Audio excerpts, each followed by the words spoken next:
the rumor has it is that they got in a huge fight. Like, no. Yelling and moving things. So Harry Jowsey shot his shot with Haley in the DMs. But it was something so simple, and her response was so savage. It was just no, period. I think I'm more a fan of the athlete couples.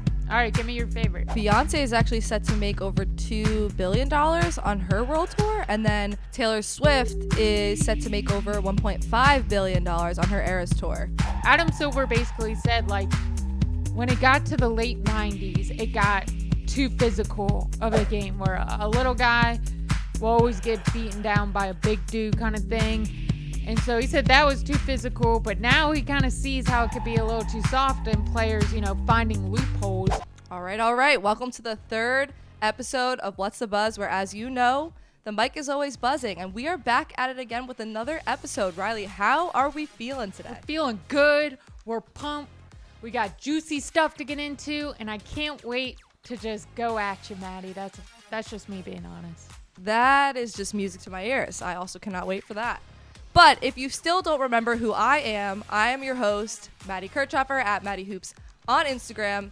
And I am here with the best co-host I could ever ask for, Riley Biller. And I'm honored, Maddie. That was very sweet. I hope you're not that sweet the rest of the episode, though. I know. I had to start it off, you know, showing our soft side, and then, you know, we're really going to get into it later. She's schmoozing me. I had to give you a nice little compliment to warm you up today. All right, I'll take it. Yeah, but Riley, I think you know what time it is. Yeah, I do, Maddie. I gotta ask, what's the buzz? The buzz is that actress and musical sensation Haley Steinfeld is reportedly dating Bills quarterback Josh Allen. So what's your initial reaction? I mean, we've heard the rumors about Josh Allen and his ex-girlfriend, who he was dating since high school. It was his high school sweetheart. Basically, they had this house together, and the rumor has it is that the night before they played the Cincinnati Bengals, the AFC playoffs, they got in a huge fight. No. Like, yelling and moving things. Yeah. And the neighbors basically reported this, whatever. So it was super bad. And then, as we all know, Josh Allen went on to lose to the Cincinnati Bengals that following day. Definitely some correlation there. Something happened, you know. So that was, what, like December, January-ish? Yeah. This is about 5 months later after a very long-term relationship. Right. And then to like hop right into this one with Haley, and I don't know. I feel like there's just like a whole nother ball of pressure when you're dating an actress, and I don't know. It could be distraction, maybe not. What do you think, man? I think I'm opposite of you right now. I think that this is a good thing for him. The way you're describing this past relationship wasn't working out, and I just think they've been together for so long that they tried their best to make it work out. It didn't. Also, for her to start up a fight, I get like relationships and the people around you are important, but sports to him is also just as important, and for them to get in a fight and her to almost cost him, you know, his performance the next day, I think that's kind of a tough move on her end.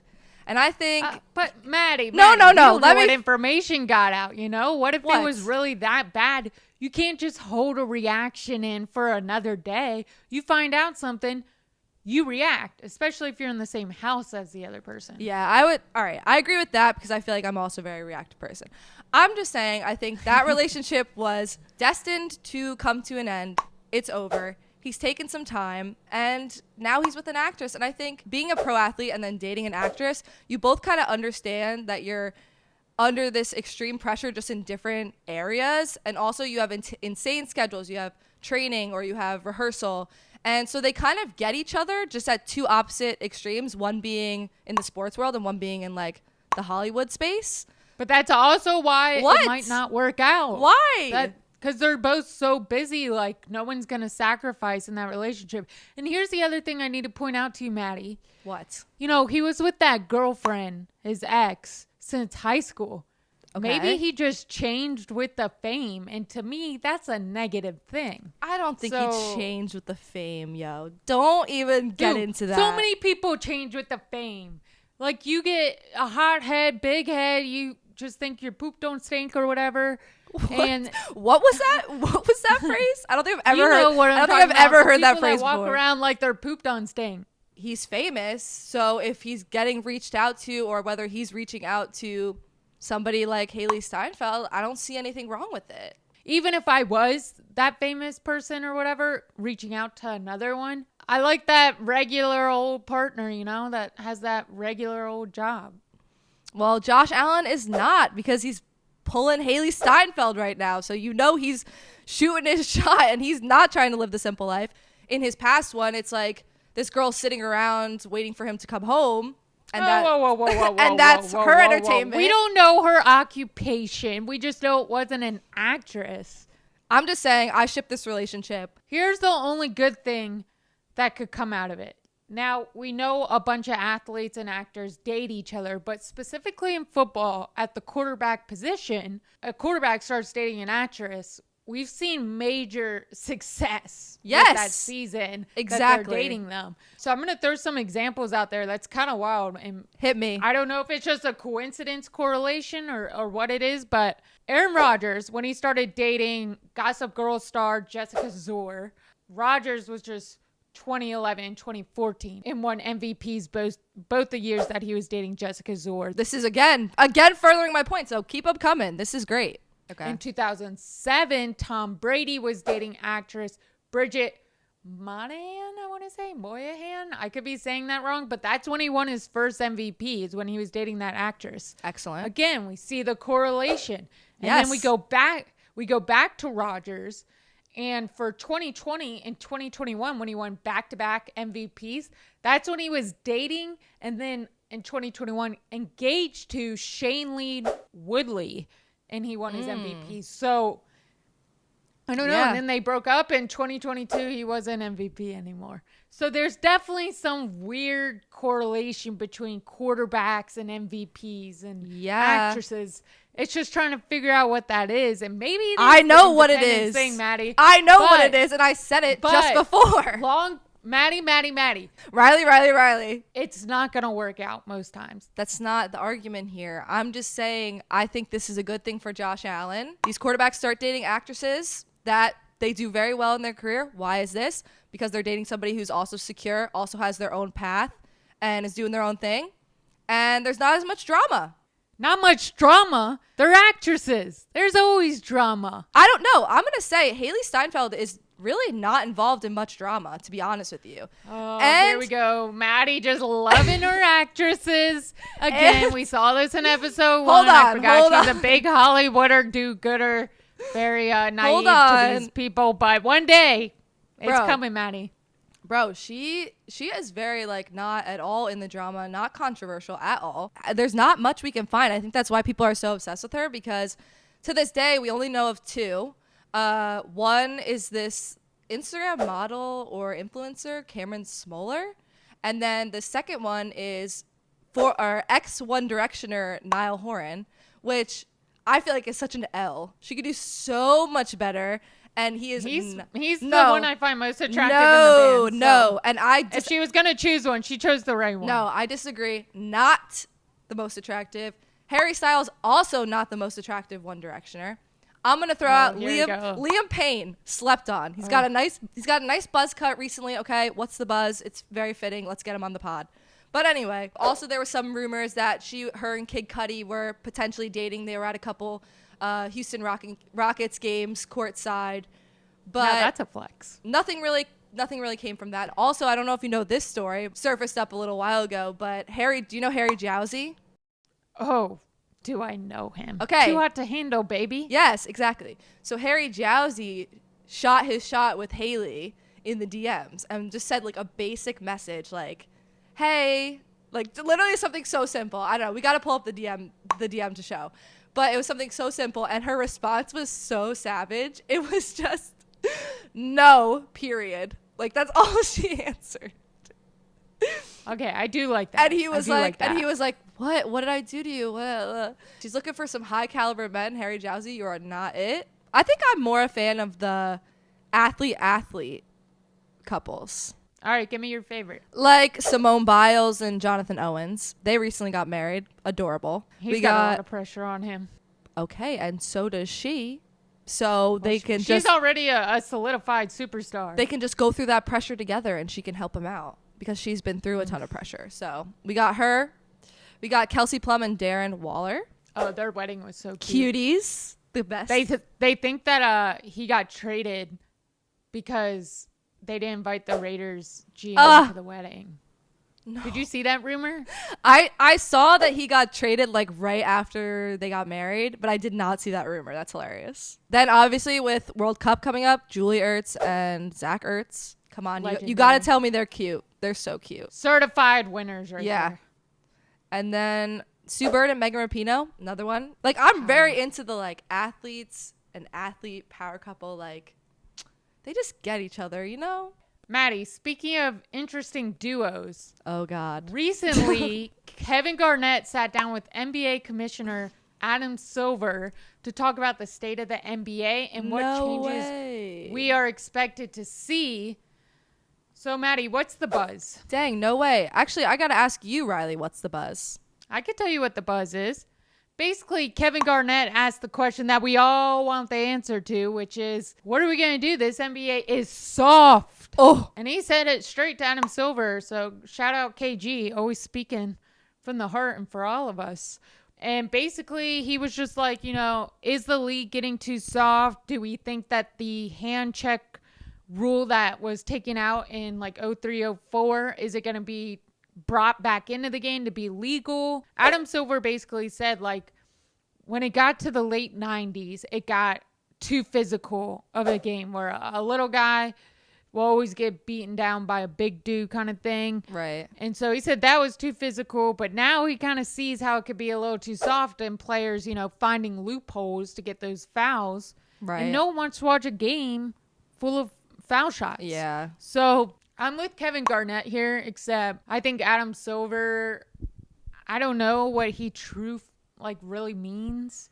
It doesn't sound like he wants to bring the hand check back, but I'm for the hand check. I mean, like I've always told you, I'm old school basketball, physicality, all those things. But what do you think, Maddie? I think they need to bring the hand check rule back, and here's why. I think right now there's players that think that they're very good and they haven't had to play with the physicality of players like an MJ or a Kobe who were playing through this hand check rule and were creating shots, not just driving to the basket and being like, oh, let me just throw it up and maybe I'll get fouled. No, they're driving to the basket with purpose. They're creating for the team around them. I think that's why they are the best of the best, and I think we have that in the league right now, but I think there's some players that will not perform at the same level that they're performing now if we bring the hand check rule back.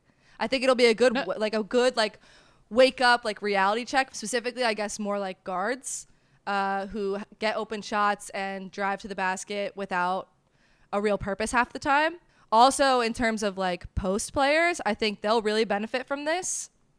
Because I think back when the hand checking rule was in place, there was 50-point games or higher, way more from post players, because that was everyone's kind of last resort or option, was to dump it into a true post player who had good footwork, who had good moves inside, and they would just finish around the rim. Right now, without this rule, a lot of the game is way more dependent on three-point shooting or driving and getting fouled, as opposed to, you know, dumping it in and letting the big man actually work, like a Giannis or Embiid or a Jokic. So I think they need to bring it back to prove players like Tatum that they are not humbly one of the best in the league. God, we're going to be using that one for a long time. But I agree with you on most things. I mean, Adam Silver did say in the interview, he was like, you know, the game is a lot faster and that more skill than ever because there's a lack of physicality. Yeah, and that's how players like Steph Curry are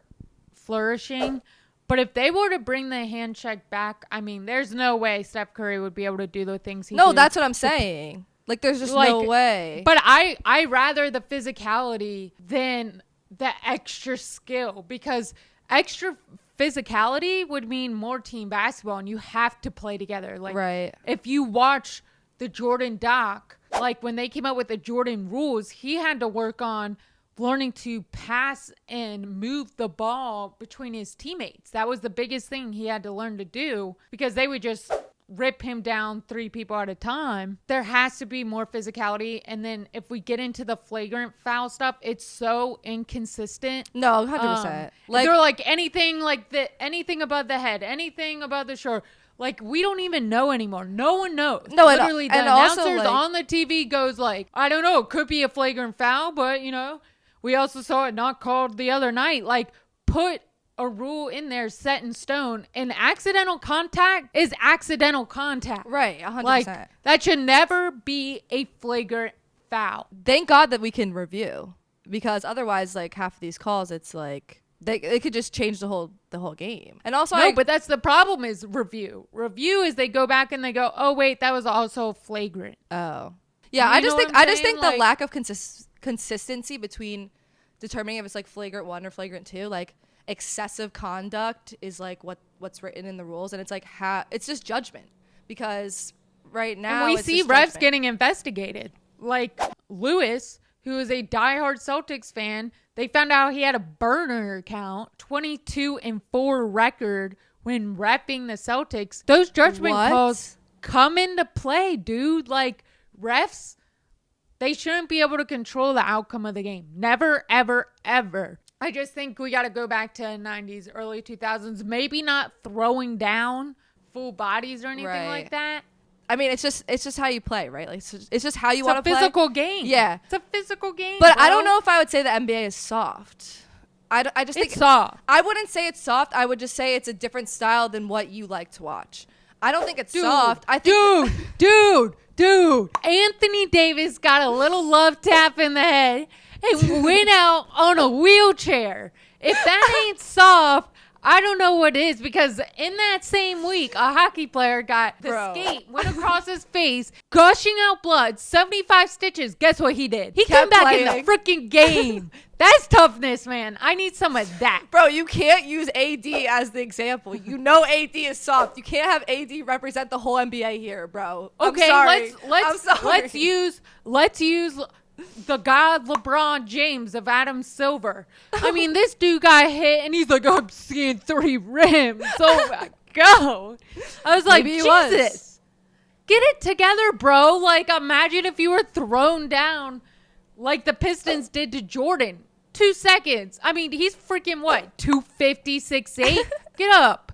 Come on. I don't think they're soft. I just think it's a different style of play where they don't get to show maybe how they would be if it wasn't this type of style. Do you know what I'm trying to say? Like, if it wasn't this situation where, like, because they can't control that there's no hand checking, right? So the game is very more like. No, but they can control the physicality of the game. And that's what, some of these teams, it makes a difference. They get down and dirty and they'll mess with you. And it's not maybe the most beautiful game in the world, but, they get it done because they're physical. You got to get physical. Every time they get fouled, they look at the ref like, oh, I know. me. I hate that. That's and like, oh, you poor baby. Yeah. Come on. The complaining to the refs, like, we gotta end. Just play the game. That leads me to my next question, which is, what star today would not do well in that 90s physical play of basketball? I would say Jason Tatum would not do well. Hot take. No, I do not think he would see do that well. coming. Bro, because he just shoots a lot of threes and he will drive, but I feel like when he drives, he goes up so soft, and like the 3-pointers, they're not going to cut. Like, he couldn't even make a 3-pointer against the Heat. Like, imagine some actual pressure on him. So I really think he would not thrive with this. Actually, Maddie? Wow. I'm impressed with that. Wow. Thank you. I made a good point for once. Take it with a grain of salt. That's Let's all go. I'm saying. Pat myself on the back. Let's go, baby. Let's go. Anyway, I also think Trae Young would be terrible. I think he's just so soft. Like, whenever he goes up to the rim, it's like, are you actually trying to make a shot? I don't think so. But yeah, I'd say those are my 2. So Riley, what about you? I definitely think Steph Curry. I don't think there'd be a Steph Curry if those rules applied. I mean, the 3-pointer has the advantage basically with everything. You can't go underneath them. You can't tip-tap their fingers. Like, anything could be called a foul. I think we've seen the most 3-point foul calls like in the past 5 years more than ever. And yes, I know they are taking more threes, but it's easier to take a shot where there's no contest or physicality to it. I don't know. I think Steph Curry's tiny, man. He's 6'2". Those dudes in the 90s, they were big dudes. I know, so but his release is so crazy, yo. His release, like he could pop that, and his range. Like, you really don't think? No, bro. Dude, their hands could be on him the whole time. You're a Steph hater. I'm not a hater. I feel like I don't have a problem with Steph. I'm just saying, like, if this was a different era, there was a reason there wasn't a Steph before, and that is because you could literally touch him the whole way down the court. Yeah, that's fair. Another one I don't think would do well is probably James Harden. He gives me the ick anyway. But why? Because he's annoying as crap, and he's a loser. That dude relies on 30 free throws a game. Like, you ain't getting that in the 90s. Also, the beard, God, I could just see them getting him fight someone yanking that thing. But, Maddie, who do you think would do well in the 90s physical play? You're going to hate this answer. Oh, I'm scared. Anthony Davis. Because what Maddie, I can't even... that makes no sense to anybody. Hear me out. I hope you're joking. Hear me out. My God, I'm going to throw up. He can be used as a true post player. We can get him in there, develop his footwork, nice interior moves. All he has to do is finish around the rim. That's what we need from him. Boom. Anthony Davis. I'd also say Embiid and Jokic will do great. I think they'll have even more monster games. They'll be relied on. Yeah, I'd say those three. But yeah, I'm sticking with Anthony Davis. I knew you were going to have that reaction. But Maddie, I'm taking back every nice thing I said on this podcast.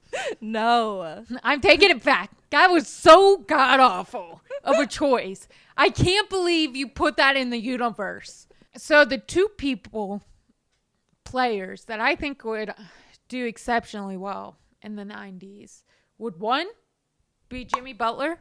Yeah, of course. Come on, you went with that's such an easy answer, bro. Like, what you went with it's an easy you answer? Went with such a safe. Sorry, I didn't say a dumb answer. You went like with Anthony such Davis. No, you went with such a safe answer that's always coming out of your mouth. She's feeling very insecure about this. My second answer, who I think would do well in the 90s physical basketball play, would be Anthony Edwards. Oh shoot! Okay.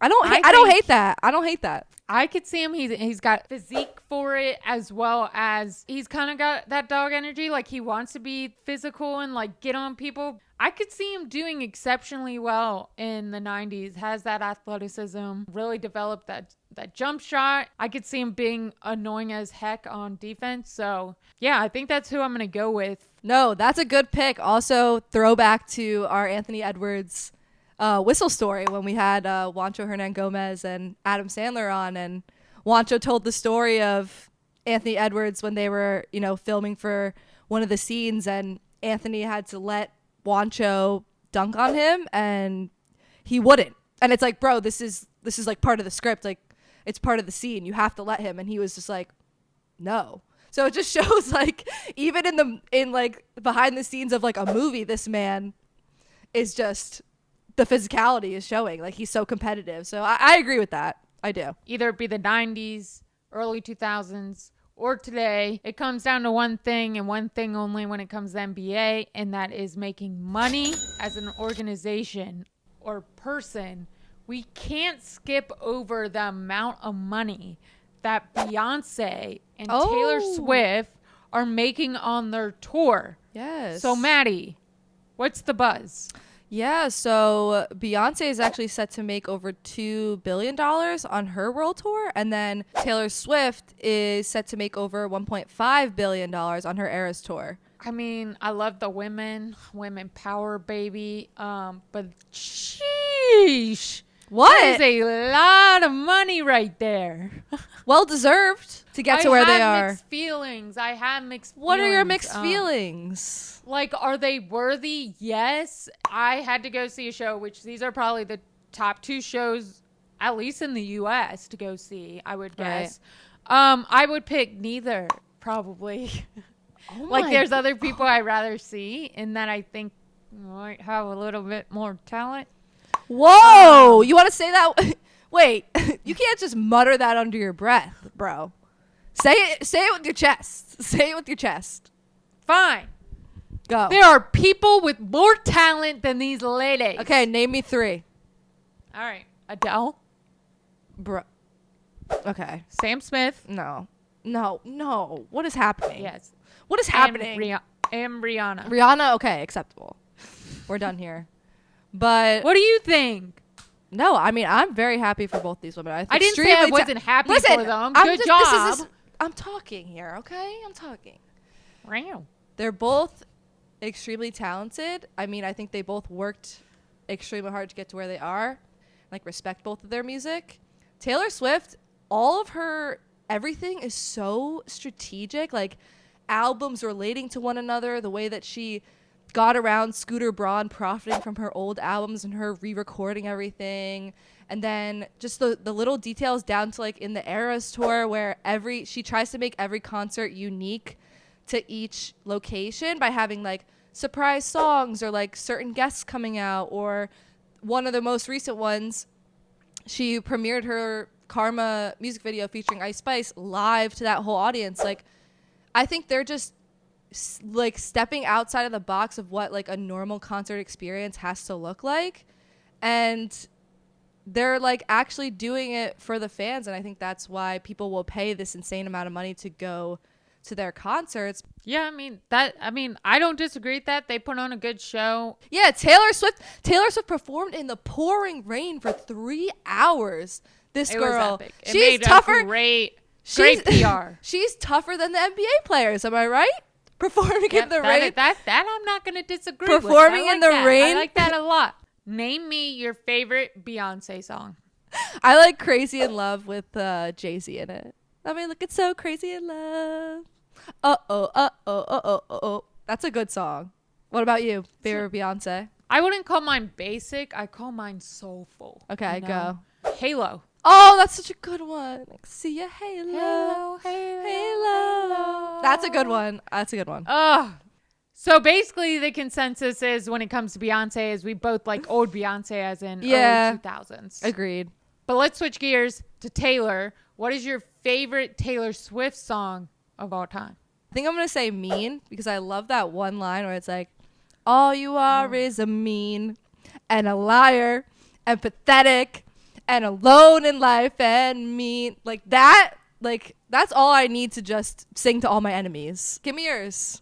I would say my favorite song is You Belong With Me. I like and that's Taylor. Not basic? Bro, basic you're on the phone with your girlfriend. Country. She's upset. Country's for like a specific, a lot of people don't like country music, so it's not basic. But I mean, her poppy stuff, I mean, she became the definition of basic when she went to pop because everyone likes pop. But country, it's a specific niche. Yeah, but she's not just pop. Like, she went to pop, but then she also did folk music. I don't mind the support. I don't mind that they're getting paid. There's just other people I'd rather see. So I know you said you wouldn't see them, but would you ever drop like this amount of money on a concert ticket on anybody? And then who would that person be? So I would say Adele, or my second option would be Eminem because his lyrics, dude. I get it. I mean, I don't get it because I didn't grow up that way, but I was like, oh shoot, okay. Bro, I need to hear you rap. Give me one verse. Give it to me. I'm just gonna say, I'm not afraid. Take a stand. Everybody. This is like the cringiest. This is the cringiest segment we've ever done. Maddie, who would you drop that kind of money? Okay, hear me out. Justin Bieber, you better be listening to this. You need to do an Eras tour the same way Taylor Swift is doing it. All the way back to your, baby, all that. I need all of it up until your most recent Justice album. And we need to see you going through your different eras, like all the different outfits. Like we need that all white with the purple hoodie and the purple, cap on. And then we need you with your buzz cut and bleach blonde hair. And then we need you in your, found God era. Like we need it all. And I would drop an excessive amount of money to see Justin Bieber do an Eras tour the same way that Taylor is doing it. And no one should be surprised we got a believer on our hands. Oh my God, I am a believer. To wrap up this segment, who is the best person you've seen in concert? Oh, well, how could I not say Justin Bieber? I saw him twice, and he was the most amazing concert I've ever been to. I think I cried like 3 times, sang every word. I went with one of my friends, and I was standing behind him. The one was at a music festival, and I was standing behind him. And he was like, wow, I really enjoyed that Maddie Kirchhoffer concert. It was great. Because I was screaming in his ear the whole time. I would say, surprisingly, the best performer I've ever seen is Bruno Mars. Oh, shoot. Okay. And then the one that just struck my heart because I have such a connection to it for various reasons was Gavin DeGraw. He sounds just like he does on the radio. I love Gavin DeGraw. And matter of fact, so I did that for my 18th birthday. I went to go see him. Maddie, looks like we're out of time here. And we still got one more thing to do. And that's your favorite game of all time. Thank God. I've been trying to rush through this whole thing just so we can get to the game, Riley. So, Maddie, it's time for At the Buzzer. Go, Riley. I'm ready for it. Sorry. All right, guys. Time for rapid fire questions and answers at the buzzer. We're going to go ahead and get started. So, Maddie, the clock starts now. Okay, Riley. Is LeBron going to retire 1 year and come back to play with the Suns? Wouldn't be surprised. It's such a LeBron move. It's a me, my kind of deal. So, wouldn't be surprised by that at all. But, Maddie, Aaron Rodgers is a big Swiftie, as we saw. Hate or love it? Love it. Love seeing a grown man singing Taylor Swift lyrics. And I was told I can't do any more Aaron Rodgers slander, so I'm going to say I love it. Riley, will Raquel and Tom be back for season 11 of Vanderpump? Sorry, that's just everyone's reaction when they hear those names. They probably will. They're going to make a lot of money if they come back. Great reality TV right there. Maddie, Tom Brady is trying to get ownership in the Las Vegas Raiders. What are your thoughts? Let's do it. He's already got ownership in the Las Vegas Aces, so let's just put the Raiders on top of that. All right, Riley. Antonio Brown is set to play arena football. Is he done in the NFL? Yeah, he's done. Dude is crazy. Crazy. Hopefully he does well in arena football, though. We'll see, though. Time is up. What? We did good that time. I feel like we got in a ton of topics. I can't agree more with that. Well, we hope you enjoyed episode 3 of What's the Buzz, where the mic is always buzzing, and hopefully we don't get reported for our terrible singing. Yeah, and hopefully Maddie doesn't go home and cry for being too soft like the modern day NBA players. But I'm already crying.